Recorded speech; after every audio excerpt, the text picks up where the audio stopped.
대한민국 국민 모두가 승리하는 그날까지. 안녕하십니까? 알뜰맨입니다. 소비자 신뢰지수의 하락으로 인플레이션 우려가 가해지면서 3대 지수 모두 하락을 하였습니다. 다우는 마이너스 1.56% 하락, S&P 500은 마이너스 2.01% 하락, 나스닥은 마이너스 2.98% 하락, 원달러는 1292.46원으로 0.48% 상승, 빅스 지수는 28.36으로 5.23% 상승, MSCI 코리아 ETF 지수는 마이너스 0.74% 하락, 2년물 국채금리는 0.1% 상승, 10년물 국채금리는 마이너스 0.59% 하락, 30년물 국채금리는 마이너스 0.67% 하락을 했습니다. 우선 특징적인 주식들은 다음과 같습니다.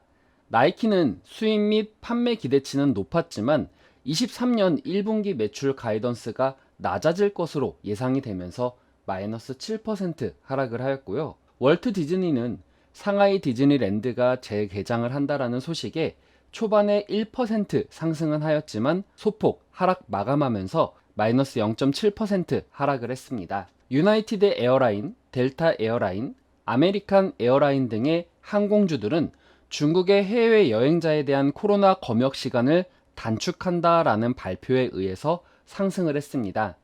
모건 스탠리는 배당금을 11% 인상을 하고 연방준비제도의 이사회의 연례 스트레스 테스트를 통과한 후에 지불금을 높인 다른 은행에 합류한 후에 주가가 1% 상승을 했습니다. 6월 소비자 신뢰지수는 98.7로 지난달 103.2와 예상치 100.4를 모두 하회하였습니다. 이는 연준의 공격적인 금리 인상에 대해 경기 침체에 대한 두려움이 커졌다라는 것을 의미합니다.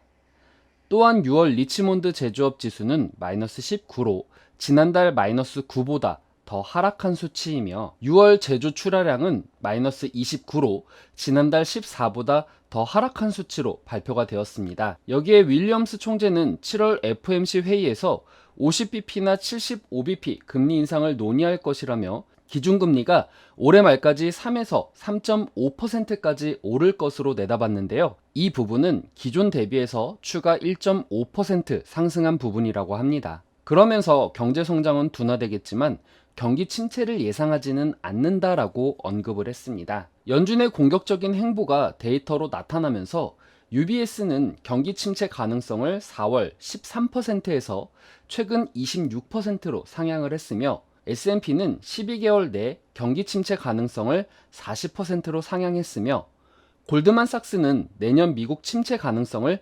30%로 상향했습니다. 이러한 데이터는 2분기와 하반기 기업들의 실적과도 이어질 수가 있는데요.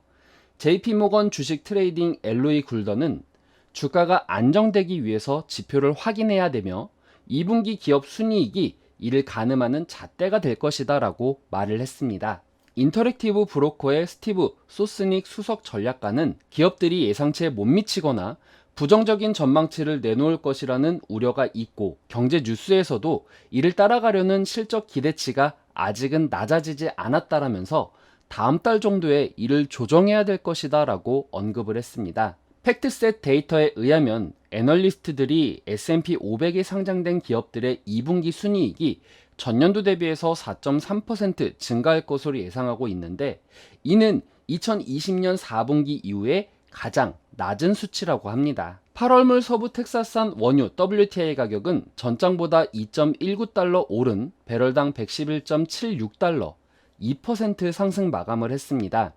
여름에 원유 수요의 증가가 예상은 되지만 공급이 이를 따라가지 못할 것이라는 전망에 금일 유가가 상승을 했는데요. 특히 중국에서 코로나 밀접 접촉자와 해외 입국자의 격리 기간을 21일에서 10일로 단축하면서 여행 수요를 증가시켰습니다. 또 원유 생산국인 에콰도르는 계속되는 반정부 시위로 도로 봉쇄가 되면서 석유 생산량이 50% 이상 축소가 되었습니다.